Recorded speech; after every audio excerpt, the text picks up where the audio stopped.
Kaixo eta ongi etorri guztioi gaurko saiora. Gaurkoan lehenengo koldo amatria izango dugu Orreaga Fundaziotik San Ferminetan kantari ekimenari buruz hitz egiteko, uztailaren 11ean egingo dutena. Ondoren, Pello Belaskoain izango dugu Fabaren errege edo erreginaren festaren inguruan hitz egiteko. Horren aurretik hasi gaitezen gaurko efemerideekin. Gaurko egun batean, baina 1512an, Gaztelako Armada Nafarroari eraso egiteko prestatzen ari zela, Armada Nafarreko Pedro Mariskalak eta Mauleko ladron Bomontarrak kontaktuak hasi zituzten, inbasioa ekiditen saiatzeko. Alferrik, ordea, Gaztelako erregearen asmoak kirmoak baitziren, eta baldintzak gero eta onartezinagoak jartzen zituen, Nafarroako erreginek ukatu eta konkista justifikatzeko. Era berean, inbasioa legitimatzeko Nafarroako erreginak eskumikatzeko bula negoziatzen ari zen Vatikanoarekin, baina hau konkista abian zela iritsi zen. 1942ko egun berean, Ana Frank gazteari eguneroko bat oparitu zioten, 13. urtebetetzean. Gazte juduak bere nerabezaroa eta bereziki bere familiarekin naziengandik ezkutuan pasa zuen denbora kontatu zuen bertan eta mundu osoan da ezaguna. Frank konzentrazio esparru batean hil zuten, egunerokoa gero argitaratu zuten. Hainbat urteren ondoren, 74ko ekainaren 12an, Nelson Mandelari bizi osoko kartzela zigorra ezarri zieten. ANC Afrikako Kongresu Nazionalean sartu zen gaztetan eta bere erakunde armatuan buruzagi aritu zen, borroka armatua eginez erregimen arrazistaren aurka. 27 urte preso egin ostean, apartheidaren aurkako borrokaren simbolo bilakatua zen eta 80ean atera zen espetxetik, barkamen edo damurik adierazi gabe. Arraza diskriminaziorik gabeko lehen hauteskundetan Hego Afrikako presidente hautatu zuten 84an eta besteren artean, bakearen Nobel saria jasoarren, Ameriketako estatu batuek terroristen zerrendan eduki zuten 2008 arte. 12 urteren ondoren, 76an, Alberto Soliño Mazas pasaitarra hil zuen Eibarren kalez jantzitako guardia zibil batek. Kantu jaialdi baten ostean etxera joateko azela, aparkalekuan, zerbitzuz kanpo zegoen guardia zibil bat berarekin eztabaidan hasi zen. Guardia zibilak pistola atera eta tiro egin zion. Azkenik, 1979an, lehen mobilizazioa egin zuen EHGAM mugimenduak Donostian. 2 urte lehenago sorturiko Euskal Herriko sexu askapenerako mugimenduan eztabaida prozesuan zirela eta ekainaren 28an mobilizatu ala ez, Espainiako polizia batek Vicente Badillo Francis errenteriarra hil zuen tiroz, taberna batean ekainaren 10ean. Krimen hark berehalako erantzuna behar zuela ikusita manifestazioa antolatu zuten. Hemen gaude eta ez gara ezkutatzen lelopean. Ekainaren 3an Guardia Zibilak hildako Gladys del Estal ere oso presente zegoen giroan. 2000 lagun batu ziren hiriaren erdigunean eta ikusgarritasun handia eman zion kolektiboari. Errepasatu dezagun aste honetako agenda.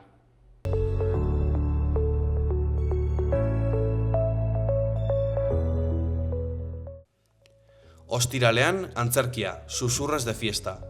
12 euroko sarrera Gaiarre antzokian arratsaldeko 8. Larunbatean, zinetak zikloan La Gran Belleza, italieraz gaztelerazko azpitituloekin. Udaletxeko gazteen egoitzan izango da, doan, edukiera bete arte. Orain, gaurko komunikabideen azalak aztertuko ditugu.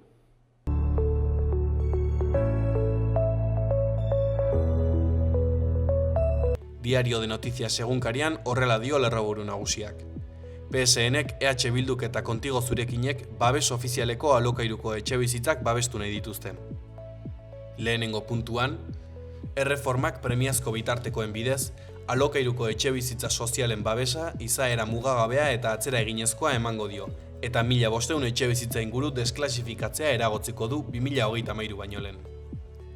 Bigarrenean, gero abaik arrisku legalak ikusten ditu eta Nafarroan etxebizitza babestuen eraikuntza moteltzearen beldur da.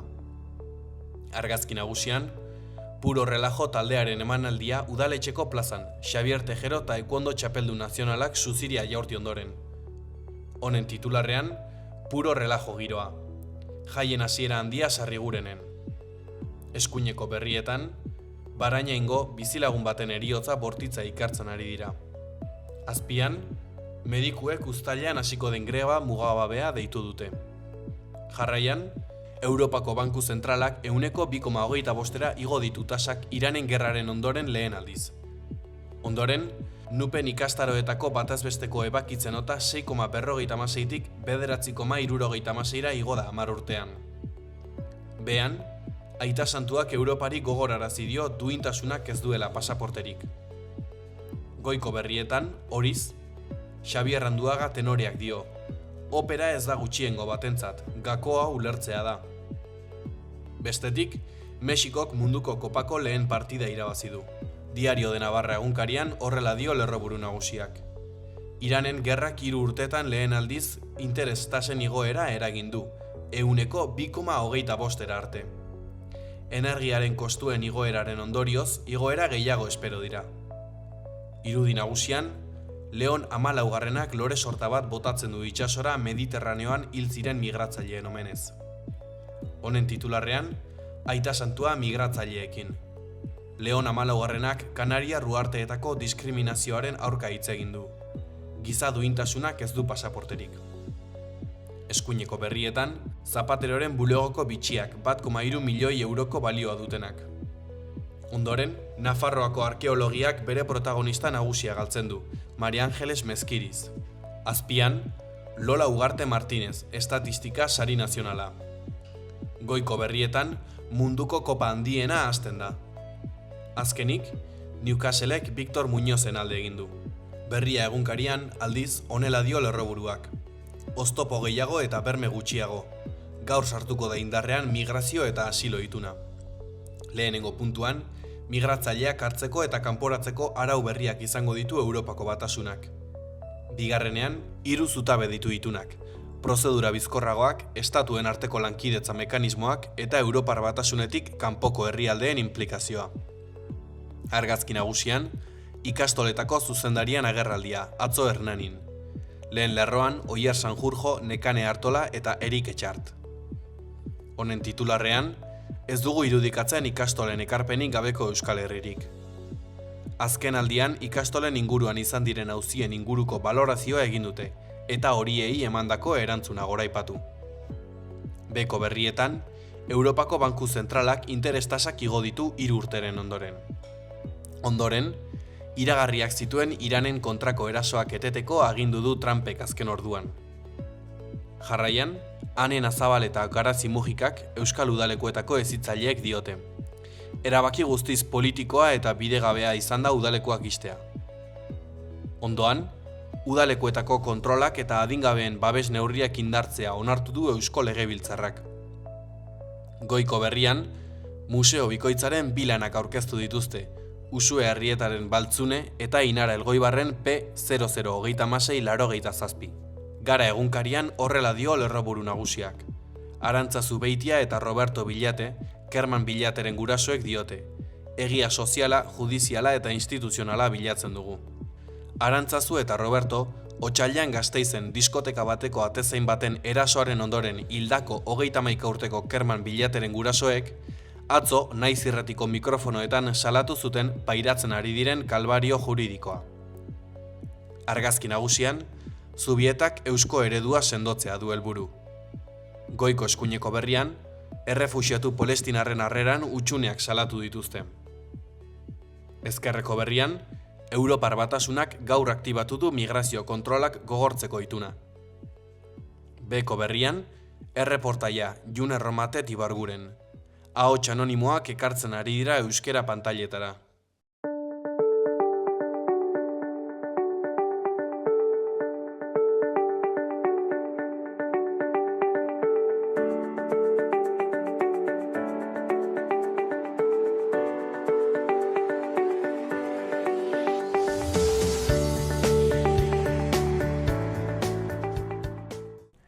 Kaixo eta ongi etorri gurera, Koldo, zer moduz? Ongitazu eta ni esker ditzeagatik. Plazer bat zuen izatea. Orreaga Fundaziotik, San Ferminetan kantari ekimenaren inguruan hitz egingo dugu, baina pixka bat kokatzeko ikuslea. Lehenik eta behin konta iguzu zer den Orreaga Fundazioa? Orreaga Fundazioa izan zen lehen momentutan Nafarroako eta Nafarroako batez ere elkarteen bilera bat horrela esateko. Ziren eta badaude Nafarroan elkarte asko eta agian denon artean daukagu dute fin berbera, no? Euskal kultura eta dakiz eta bar. Eta orduan hori pixka bat koordinatzeko eta bultzatzeko gauza horiek elkartu ziren bere garaian, orain dela 25 urte baino gehiago, mendearen hasieran elkartu ziren eta antolatu zuten Orreaga Fundazioa pixka bat koordinatzeko eta bultzatzeko ekintzak eta jarduerak eta bar. Gaur egun aldatu da Orreaga Fundazioaren helburua edo... Fundazioaren helburua mantentzen da, baina pixka bat aldatu da, ja, esango nuke galdu duela bere lehen kontzeptua, hori mantentzeko, eta hori elkarteen mugimendua asko aldatu da, jendea aldatu da elkarteetan eta pixka bat koordinazio hori desagertu da. Orain bakoitzak baita ere aldatu dira metodoak zabaltzeko ekitaldiak, antolatzeko eta orduan eta gure helburua mantentzen da bai, hori bai, euskal kultura eta bar. Hori galdu nahi zuen, ze paper jokatzen du Orreaga Fundazioan, euskerak, euskal kulturak eta historiak baita ere, izenak ere pixka bat eramaten du historiara. Bai, guk defenditzen dugu Nafarroako eta Euskal Herriako historia eta zabaltzeko eta ikasteko beti pentsatu dugu behar dela. Orduan, guk bagara baita ere talde memorialista, baina ez kontzeptu, ezagutzen dugun kontzeptu moduan. Orain, talde memorialista ematen du bakarrik gerra zibilarenak direla. Gure memoria ailegatzen da gero eta urrutiago, Nafarroako erresumaren sorreratik. Nafarroa edo lehen momentuetan Iruñeko erresuma. Eta orduan, guk beti izan dugu borrokatzen, zabaltzeko gure historia, gure gero eta gehiago. Zuen jardunean baita ere, aipatzen duzu askotan herrigintza, kultura, parte hartzea, horrelako balioek, zuen eguneroko jardunean zenbateko garrantzia dute, ze pixu dute? Errepika ez dute. Aipatzen dituzue herrigintza, kultura eta parte hartzea, horrelako balioek ze pixu daukate zuen jardunean? Hori mantentzen da, eta guk daukagu, pixka bat, esango nuke, gure helburuak hor daude eta besteekin batera lan egiten dugu. Adibidez, daramagu 2 urtez borrokatzen monumentuaren kontra, monumentu euskaldunaren kontra a tope, eta baita ere laguntzen dugu biharko, larun bateko elkar ateratzean hori manifestazioa eta egoizeko kantuz, eta beti gure indarra txikia da, baina gure laguntza ematen diogu beti prest daude euskaren alde, euskal kulturaren alde eta noski Nafarroko historiaren alde. Sentitzen duzue egiten duzuela instituzioek egiten ez duten zerbait? Bai, adibidez, orain dela 2 edo 3 urtez egin genuen Luzaiden monumentu bat Orreagako batailari. Herri hontan beti omendu dute kanpokoa, adibidez, Orreagan Roldani. Eta zer izan zen Roldan eta Karlomagno, hemen etorri ziren eta Iruña zuntzitu zuten eta gero, joaten zara Ibañetara eta hor dago monumentu bat Roldani. Aprobetxatuko dut, esateko prestatzen ari garela jartzeko baita ere Ibainetan beste memorial bat Orraga bataiari buruz. Pentsatzen genuen aurten, baina burokraziagatik Atzeratu egiten duena. atzeratu da hurrengo urterako. Koldo, galdetu nahi nizun, zein esango zenuke dela fundazioak Nafarroako gizarteari eman dion ekarpenik handiena? Pues ez dakit, alde batetik, agian ez da nabaritzen, baina lehen momentutan hori elkarteen koordinazioa eta bultzada emateko euskal kulturari eta euskarari eta hori. Gero, hasi ginen antolatzen Iruñeko kantuz. Gero ja, baita ere Euskal Herriaren mus txapelketa sortzailea izan ginen. Eta, orain daukagu martxan liburutegi bat Euskal Herriari buruz 8.500 liburuekin. Hor dago eta bilatzen ari gara, proiektatuko dut esateko ez daukagu lekurik eta badago mecenas bat hortik prest usteko leku bat jartzeko en kondiziones. Hori, liburutegia hor dago, 8.500 liburu gai guztietatik. Eta, beste ekarpen bat, hori lehen komentatu dudana, hori Ibainetako memoriala, eta, eta urtero antolatzen dugu abuztuan, eta hori abuztuan,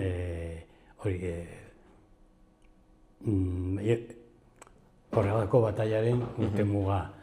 Eta gero abenduaren 3 antolatzen dugu beti Nafarroaren biltzarra. Hori da, izango nuke kontrapunto Nafarroaren egunaren ofiziala. Nafarroaren eguna ofiziala egiten dute beti kalean ez, beti saloi batean, eta gu ateratzen dugu festa hori kalea, eta hor gaude. Koldo, zuek orain epatzen duzun guztiagatik baita ere, euskararen inguruan, euskal kultura eta euskal historiaren inguruan ibilizerate, asko ibilizerate, beraz, imaginatzen duzuek ere ezagutzen duzuela ongi. Zein esango zenuke dela gaur egungo erronka nagusia? Nik uste dut erronka nagusia ez dakit, euskararen legea bota behar da eta egin behar da lege bat bilinguismoa ofiziala Nafarro osoan, bestela ez gara betiko aterako puzu hortik. Izango gara beti hori, konbokatu dugu plazak egiteko eta ateratzen da norbait, prestatzen du hori epaiketa eta kanporatu. Orduan nik uste dut hori oso erronka eta hemendik deialdi bat hori partidu politikoei ea sartzen badute buru gainetik ateratzeko.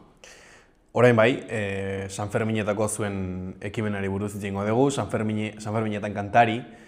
Nik uste izenak nahiko ongi azaltzen duela zer egiten duzuen. Nola sortu zen ideia hau?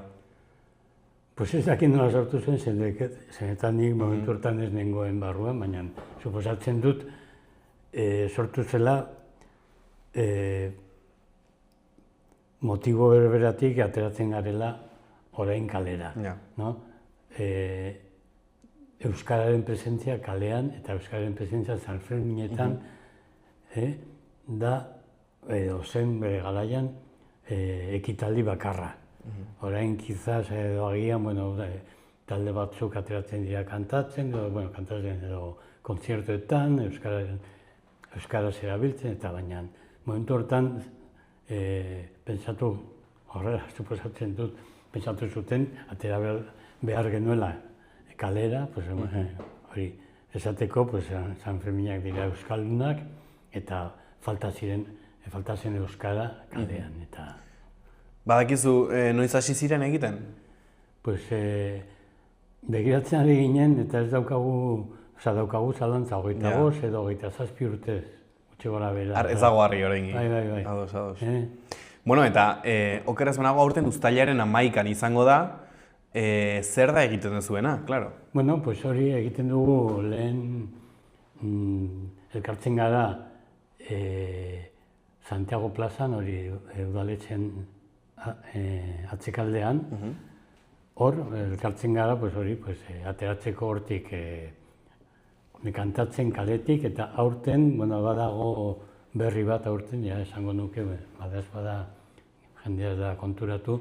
Normalean, egiten du kantu jira kaletik, eta bukatzen dugu San Jose plazan egiteko herri Baskaria. Aurten, San Jose plaza okupatuta dago, eta, bueno, Sarasateko obrak eta direla eta, orduan eraman dituzte ekitaldiak San Jose plazara. Eta orduan, guk hasiko gara betiko lekuan, hori Santiago plazan, edo Plaza del Mercado baita ere ditzen diote, eta hortik igoko gara Santo Amigo kaletik, sartzeko kale nagusia, eta hortik bukatzeko Takoneran. Hor, Takoneran egingo dugu gure herri Baskaria. Nafarroa oinezen parean. Nik ikusi dut Baskariko menua, eta egia esan oso tentagarria da, jendeak ongi jane baldin badu ere gomendatzen du begiratzea. Hankadetu nahi nizun, ekimen hau honek badu festa giro kutsua, kantatzea, kalean ibiltzea, badu horren atzetikan mezuren bat? Pues hori, nik uste dut, ja lehen esan dudala. Euskara entzun behar da kalean gero eta gehiago. Eta hori da gure helburua, eta nik uste dut lortzen ari garela pizkanaka. Aipatu duzu lehen, akaso duela urte batzuk, ekimen bakarra egongo zela euskara Sanferminetan, gaur egun gehiago direla. Nola ikusten duzu euskararen presentzia Sanferminetan, zein zegoeratan dago? Bueno, pues nik uste dut hobetu dela beti hori pikoak eta ibaiak, baina nabaritzen da ja kontzertuetan hemengo taldeak eta betiko alarde hori izan da, txistularien alardea izan da, hori da euskara, baina bai euskal kulturarena. Eta nik uste dut hori pixka bat errekuperatu dela eta mantendu behar dugu hori. Uste duzu, hemendikan urte batzuetara euskararen presentzia hori mantendu egingo dela edo handitu egingo dela, edo ikusten duzu arriskua jaisteko? Bueno, arriskua hor dago, faltatzen bagara gu, orduan agian aterako da beste bat eta beste gauza bat egingo duela, eta bueno, nik uste dut hori, badago kontzientzia handi Iruñeko eta Nafarroko euskaltzalen artean hori mantentzeko eta bultzaltzeko eta beste gauzak egiteko argi eta garbi dago. Sanferminetan turista asko ere egoten dira. Zer reakzio izaten dute ikusten dutenean jende pila bat musika instrumentu batzuekin eta kantatzen denok kantu berbera? Oso kuriosoa, zen eta hori da nik ez dakit beste lekuetan izango dela, baina normalean nik ezagutzen du herri askotan bere jaiak eta gauza hauek ez dira antolatzen. Bai Euskal Herrian, bai hemen Nafarroan eta bai Iruñan, baina orduan kanpoko jendea gelditzen da pixka bat, hau zer da, ez dute ulertzen, zergatik ateratzen gara, hainbeste jendea kantatzeko herri kantariak, herriko mugimendu bat eta oso berezia. Gauza bera pasatzen da dantzekin. Ikustea, hainbeste jendea hori herri dantza kantatzen. Hori da ikusten leku askotan.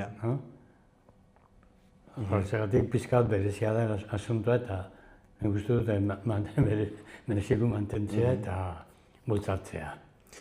Zuekin inoiz kantari egon ez den norbait, gerturatzen baldin bada urten, zer aurkituko du edo zer sentituko du? Euskalduna edo? Euskalduna, bai. Pues, nik uste sentituko duela, pues, hemengo gauza bat dela eta badaki abestia pues, sartuko da, nahiz eta ez izan abeslari ona, pues, kantatzea. Hori esan behar da, eta batzuk pensatzen dute direla koroak. Ez dira koro bat.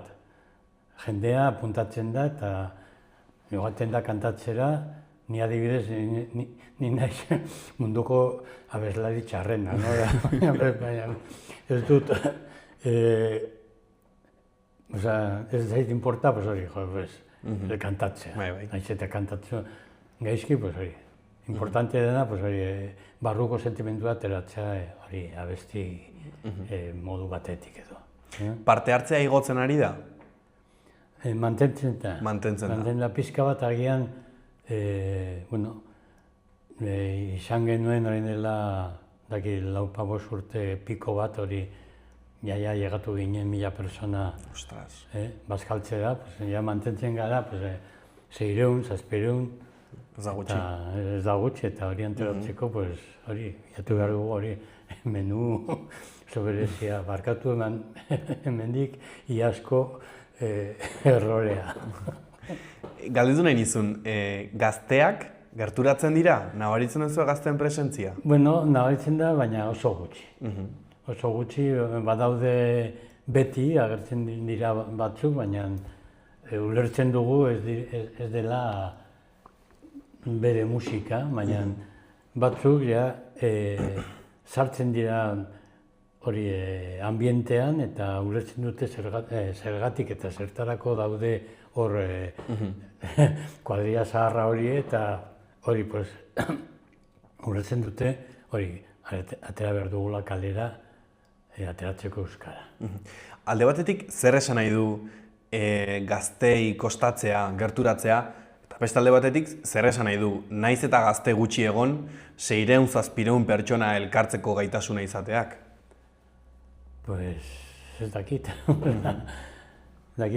Dira, suposatzen dut giro ezberdinak, modu eta moda ezberdinak. Lehen, ni gaztean nintzenean, beti bukatzen genuenean afaria edo askaria, beti zer egiten genuen kantatzen. Orain, inork ez du egiten. Kantatzea, goiz ezik, eta orduan, ez dute ohiturarik, galdu da asko ohitura hori eta pena bat da zen, eta hori beti musika elkartzen gaitu. Eta pena bat da, bukatzen denean afaria, joaten naiz hori kalea erretzea eta ez dakize, eta hori bai galdu dela, naiz eta leku batzuetan ematen du hori berreskuratzen ari dela, baina kostatzen zaio. Zuk aipatu duzu, musika badat tresna indartsua, zergatik da musika eta kantua hain tresna indartsua jendeak kalera ateratzeko eta euskera bera ere bai kalera ateratzeko? Hori, nik uste dut, kasu batzuetan, alde batetik, zango nuke zaharrak, gure gaztetasuna ezin genuen kalera ateratzea kantatzea. Eta kantatzen genuen hori jatetxe batean, beti zegoen susmoa, ea nora agertzen zen atetik. Eta horrezegatik, posible izango balitz hori kalean errekuperatzea, frankismoaren garaian debekatuta zegoen. Eta horrezegatik guretzat izan zen bere garaia errekuperatzea sari bat. Ze giro sortzen da ekitaldi horren inguruan sortzen dira, harreman bereziak edo? Bueno, hori ja bakoitzak eramango du bere ambientean, etortzen direla talde batzu, eta gero ja mantentzen da, baita ere Baskarian, baita ere mantentzen dira taldeak, naiz eta gero, denok elkarra abesten dugu, no? Eta suposatzen du, bai, harremanak bereziak edo ez, baina hori, pues ya, apretatzen da, pues banatzeko, pues agian, pues horrengo astean izango da, kantuz bat ez dakit nun. Pues joder, pues hori, papera, pues ara guateko eta hori bai, harremanak hori. Pixkanak bukatzen jungo gara, Koldo, Orreaga Fundaziora itzulita, ze erronka ditu hemendikan urte batera, 2 urtera, 3 urtera, zeintzu dira Orreaga Fundazioaren hurrengo urratsak? Nik esango nuke 2 gauzak. Alde batetik zertan ari garen antolakuntza, esan apuntatu du lehen, hori Ibañetaren memoriala, gero abuztu eta abenduko jarduerak eta urtero hori mantentzeko. Eta bigarren erronka da hori zaharrena. Zaharrena ez, txarrena. Arkatu eta zaharra pizka baina. Errelebo bat. Erreleboa belauniko erreleboa. Ez daukagu... Zaila da. Zaila, oso zaila da. Badakigu elkarteetan gauza bera pasatzen dira, peinetan, ezakit zer, eta beti atzekaldeko jendea begiratzen atzea eta baino ez dago.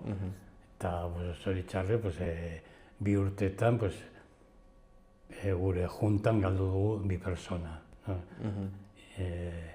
Presidente izan zen Xavier Inbarkatu eta Xavier Izarri, eta aurten, orain dela gutxi,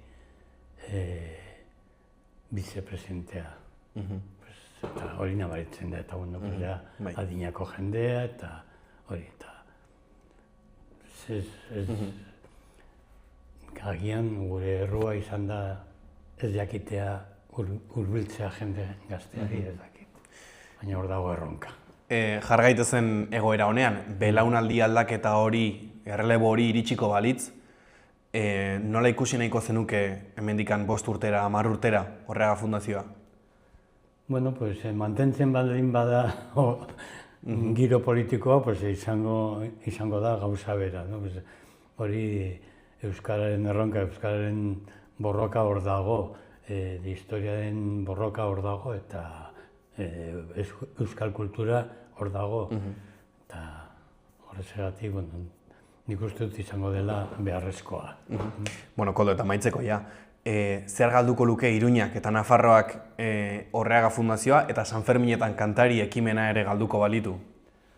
Bueno, galduko du bere arimaren zati txiki bat edo handi bat ez dakit, baina nik uste dut galduko duela asko. Mi esker, Koldo, gurekin egotegatik. Bukatu baino lehen ez dakit beste zerbait aipatu nahiko zenukeen? Esan dugu, bai, hori San Ferminetan kantari, esan dugu ja Uztailaren 11. Uztailaren 11 bai aipatu dugu. Sarrerak uste dut oraindikan tiketak hartzeko aukera badago, ezta? Badago aukerarik lortzeko, eta hori begiratzen badute gure Facebook edo gure blog hori aldean, hor dute data guztiak, oso merkea da, nahiz eta ematen du printzipioz hori igo duela prezioa, baina prezio guztiak igo direla eta... Eta menuak merezi duela. Menuak merezi duela, eta urten izango da kafea. Osongi, osongi. Mi esker, Koldo, mi esker egiten duzuen lanagatik baita ere, eta hurrengo baterako espero zituztegu. Bale, pues ja itzingo dugu. Hurrengo arte, Koldo. Gauz asko. Ireki zeure negozioa martxan dagoen baten abantailekin. Negozio bat ireki nahi duten pertsonak eta bere esku aldatu nahi dutenak elkartzen ditugu. Laboral Kutxa.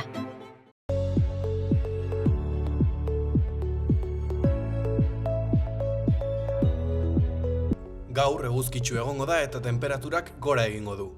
Eguzkiak berehala xurgatuko ditu egunsentiko belainoak eta gerora zerua ia oskarbi egongo da. Temperatura maksimoek nabarmen egingo dute gora. 26-30 gradu ingurura iritsiko dira barnealdean eta 22-24 gradura kostaldean.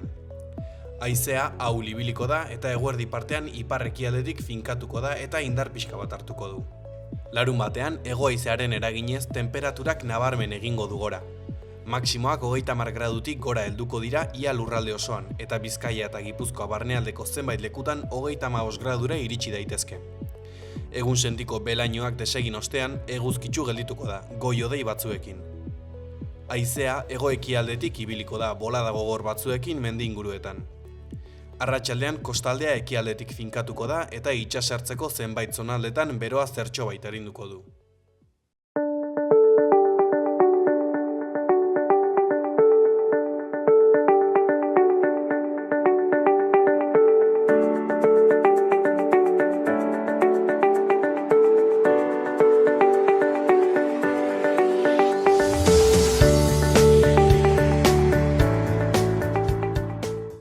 Kaixo eta ongi etorri gurera, Pello, zer moduz? Ongi. Plazer bat zuen izatea. Gaurkoan kuriosidade batekin eretzako nik ez nuen ezagutzen, aipatu duzuk ere jende askok ez duela ezagutzen, beraz galdetu egingo dizut, lehenik eta behin hitza emango dizut. Zer da Fabaren erreginaren festa?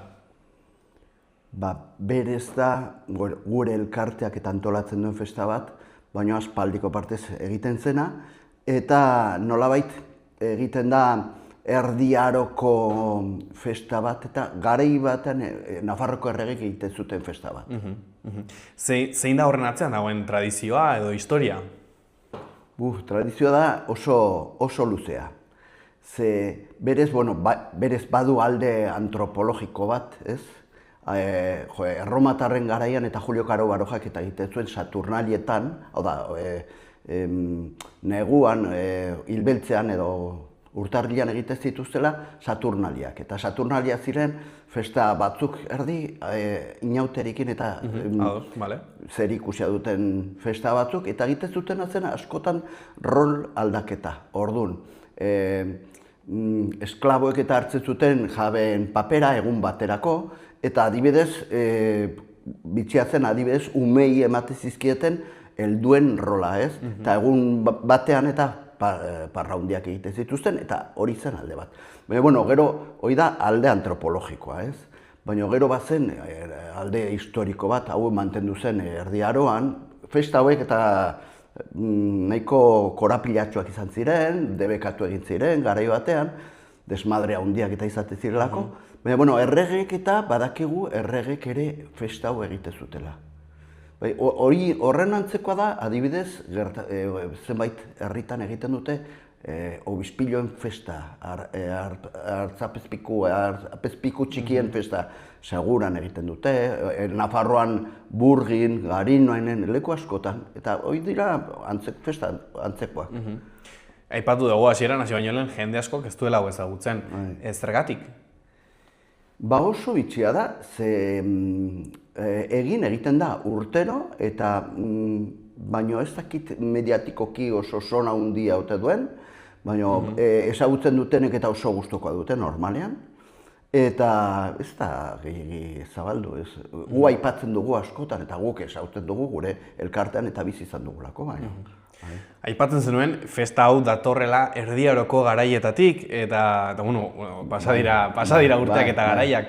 Nola iritsi da gaur egunera festa hau? Nola, berez da balestena gure sortzaileak, Leitzarrak, honek eta bat zituen inkietu historiko batzuk eta berak bazekien eta berak jorratu zuen alde batetik festa hau Erdi Aroan egiten zela, eta gero berak aurkitu zuen, Iruñako katedralean, artxibotan eta aurkitu hemen zuen, garai baten Carlos Hirugarrenak nola koroatzen zen.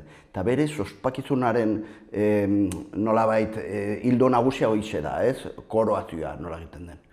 Eta gero historikoki horrek ere zer suposatzen duen. Zekao, garai batean eta erregeak eta koroatu egiten ziren, baina hauek eta hebretarrak ziren, hebreux esaten dazten da, ez?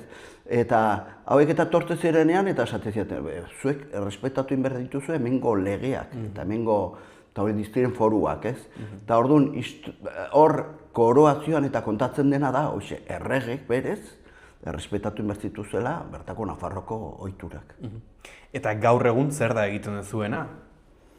Iaztet dizut, nolabait ekitaldirik nagusina da koroazioa, ez? Egiten dena da, ume bat koroatu errege bezala, egun bakar baterako. Baina, han bertan eta egiten da hori, baina gero, probestu dugu, badira urte batzuk eta egiten dugula Erdi Aroko festa bat, ez? Eta horren inguruan, dantzak eta ekitaldi desberdinak eta burrukalariak eta izaten dira torneoak eta antzerki pixka bat eta bai. Umea koroatzeak, zer suposatzen du umearentzako? Ezakit, umea agintari bihurtzen da egun batez edo... Bai, hori zen garai baten eta izaten zen, eta jasate dizute, horre suposatzen zuen Erdi Aroan, igual joan altzela non baitera eta nolabait bere portaera zela, errege bezala, ez jantxo bat bezala. Hori alde hori kendu da, baina gaur egun egiten dutena da, koroazioa bizi egiten dute garai baten egiten zen bezala. Eta horre suposatzen du, alde batetik umek eta alde batetik ezagutzen dutela Nafarroako historia, badutela zertzelada batzuk eta ikusten dituztela, eta ezagutzen dituztela aintzeinako ohiturak ere, bai. Koroazioa, epatu duzu egunean zehar egiten direla festak eta jarduera ezberdinak ze helbururekin egiten dira? Zein da intentzionalidadea? Hombre, gure ustez, jende guztiari asko gustatzen, oso modan jartzen nahi dira, eta gero eta gehiagotan, eta nire ustez, Erdi Aroko festak, ez? Orduan, nolabait, nire ustez, helburu desberdin asko daude. Alde batetik, eta hoxe jendeak eta gusturako egun polit bat pasatzea, beste aldetik eta gure historia ezagutzea, eta horitaraztea garai batean eta gure buruaren jabea ginela, beste aldetik erregeak eta izan genituela, errege horiek eta lehengoan eta komentatu dizudana, errespetatu inbertzituztela, eta hori da koroazioaren bitartez ikusten dena. Ikusten da, alde batetik guztiek, nobleek eta burges, garai hartakoek eta jauntxoek eta eskatzen ziotela, erregeritz gure erregea zara, baina mantendu behar dituzu gure ohiturak eta legeak. Ados. Festaren izena da Fabaren errege edo erregina. Faba zer da? Zer esan nahi du? Faba da baba bat, ez? Horrekin batera, festa horrekin, aintzinetik eta egiten zen festa horrekin batera, egiten zutena zen modu tradizionalean zen, opil batean eta baba bat sartzea. Eta gaur egun, festa hori egiten zen erregen egunean, normalean. Eta gaur egun eta berdin egiten da, eta gure etxetan, eta gaur egun, Nafarroan behintzat, oso ohitura handia dago, Rosko de Reyes egiten dute erregen roskoa, ez? Eta hor bertan baba bat agertzen dela, eta kontua da, garai hartan egiten omen zutela, nolabait, egoera zaurgarrian zeuden umen tartean, ez? Behartxuen tartean, eta gero, alde batetik, nire ustez parra egiten zuten, ume batekin, horrekin, eta beste aldetik eta mantendu egiten zuten familia hori, bazen nolabait laguntza ekonomiko bat ere. Aipatu dugu hasiera maite ere, baduela zer esan hemen Mutiko Alaiak elkarteak ere bai, zein izan da beraien lana?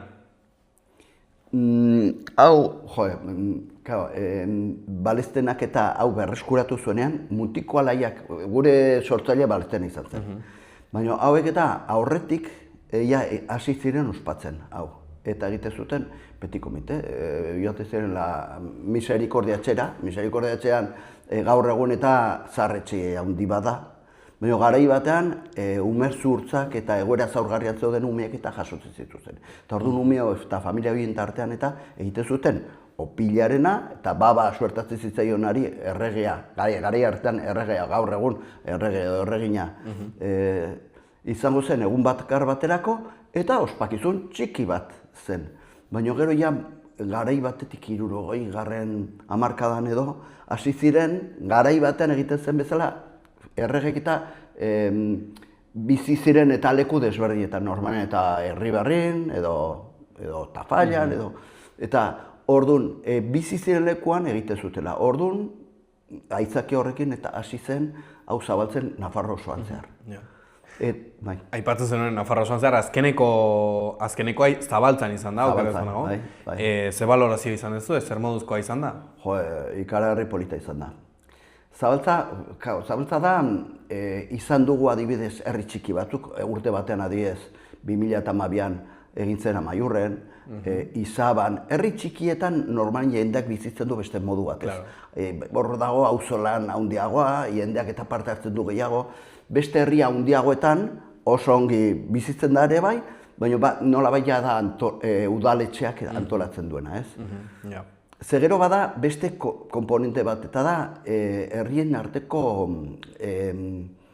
harremanak. Adiaz, gu elkartea herriekin, gu saiatzen gara bertako jendeak eta alik eta gehiena inplikatu daila honetan, festa honetan. Zabaltzan inplikatu da herria? Bai. Kontuan hartu, herri txiki batean eta izan da, orduan normal eta olakotan eta inplikatzen da herri gehiena. Beregintzat zerbait egun berezia da, eta dena jartzen dute. Izan zen festa oso polita. Zer ematen dio herri bakoitzak festa honi, eta festak zer uzten du herrian gero? Oso galdera interesgarria iruditzen zait.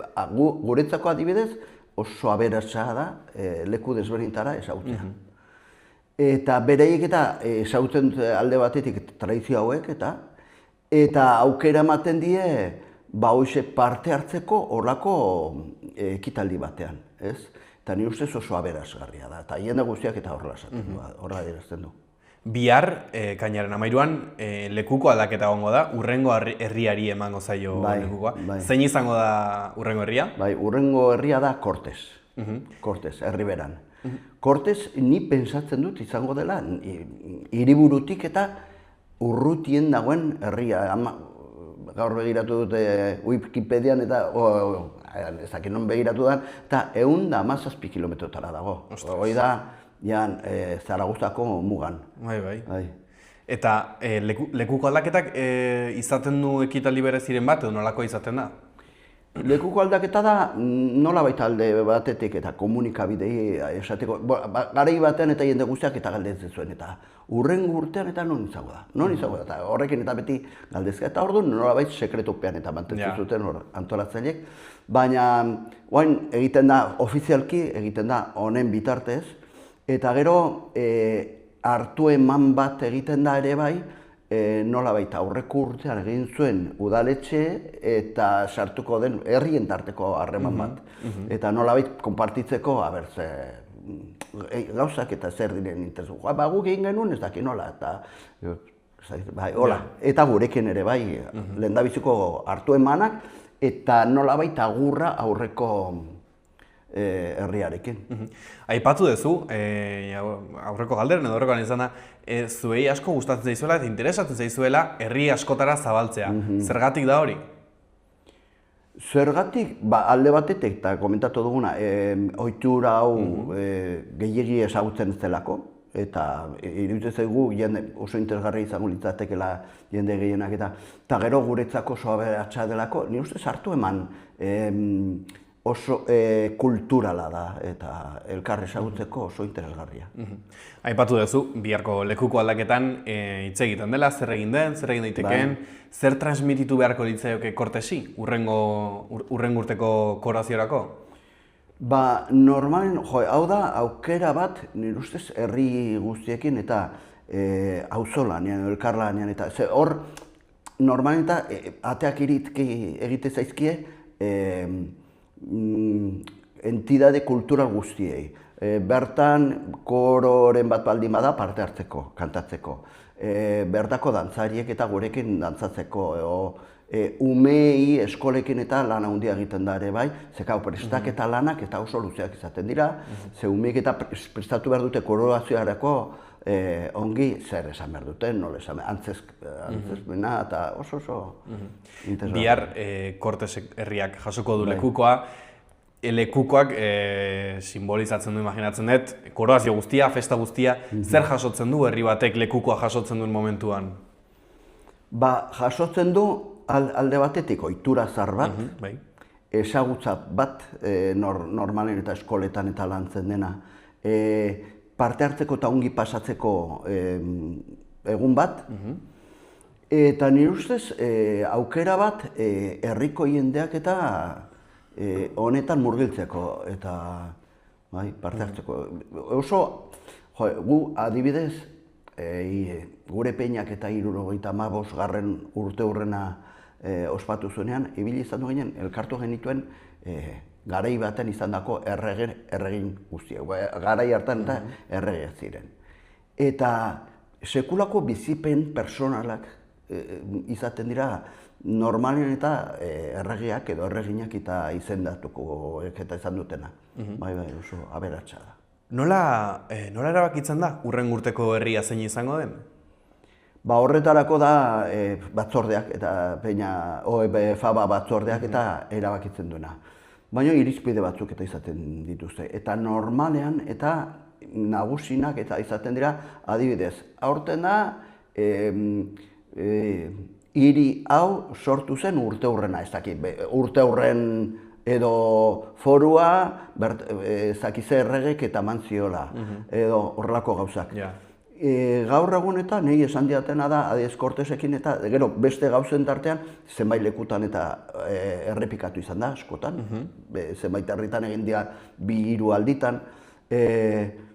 Kortesekin eta adibidez, lehendabiziko aldea da, egiten dela. Eta hori da baloratu dutena, nahiko ongi baloratu dute eta...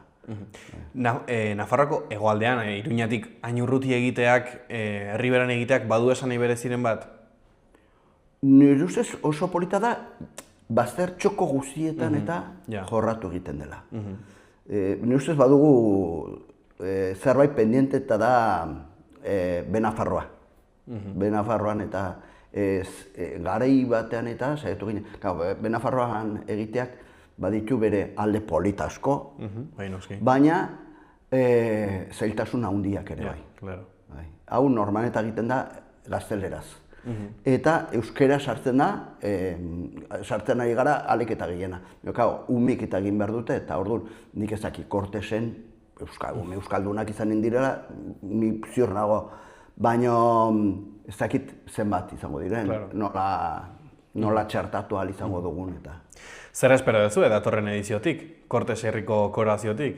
Herriak eta aurrekoetan bezala inplikatzea eta gauzak, nahiko natural, harreman, esate dizut, gaina guretzako ere bai oso aberatsa da herri desberdinekin eta egiten dugun harremana.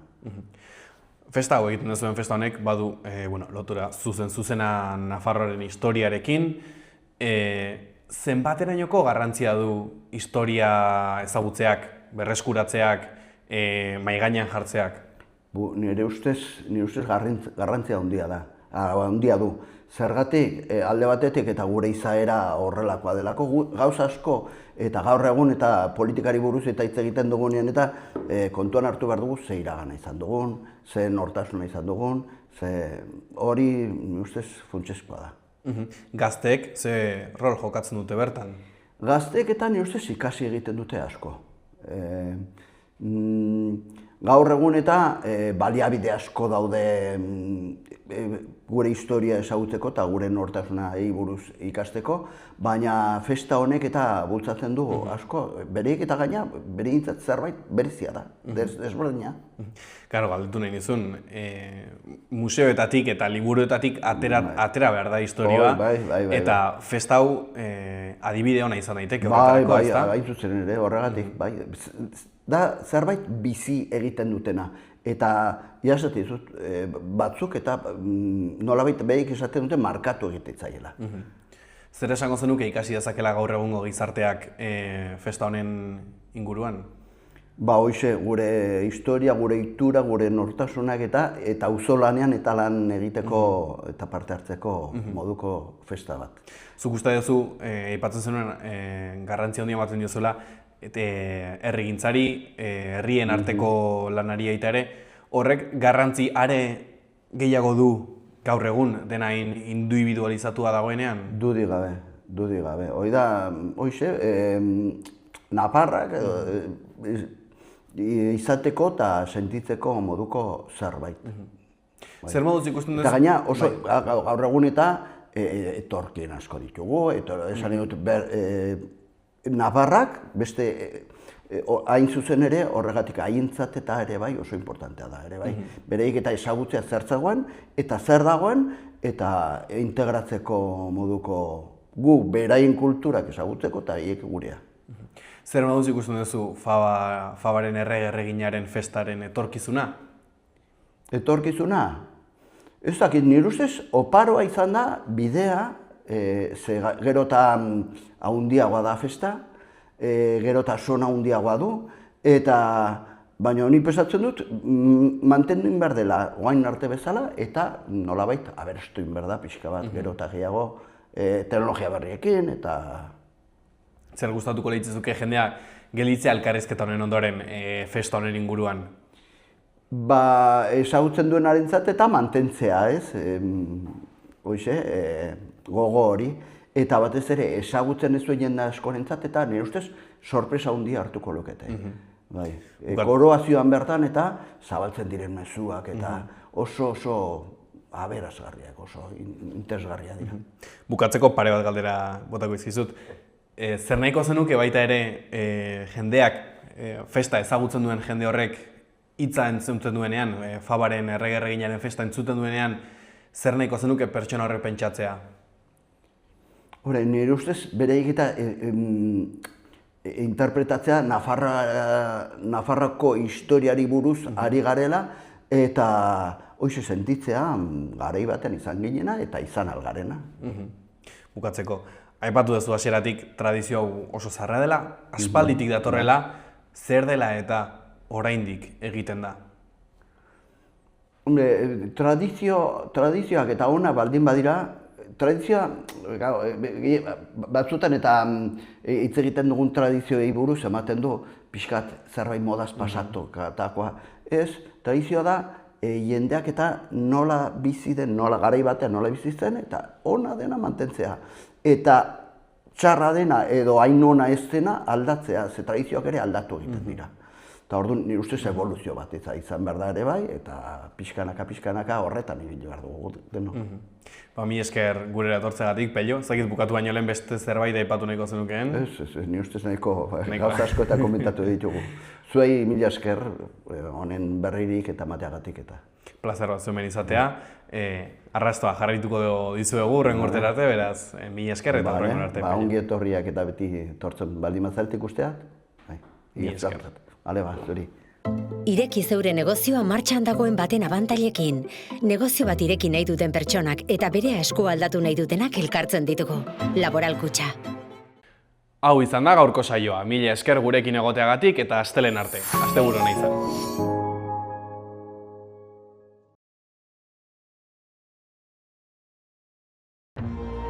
Gobierno de Navarra. Nafarroako gobernua.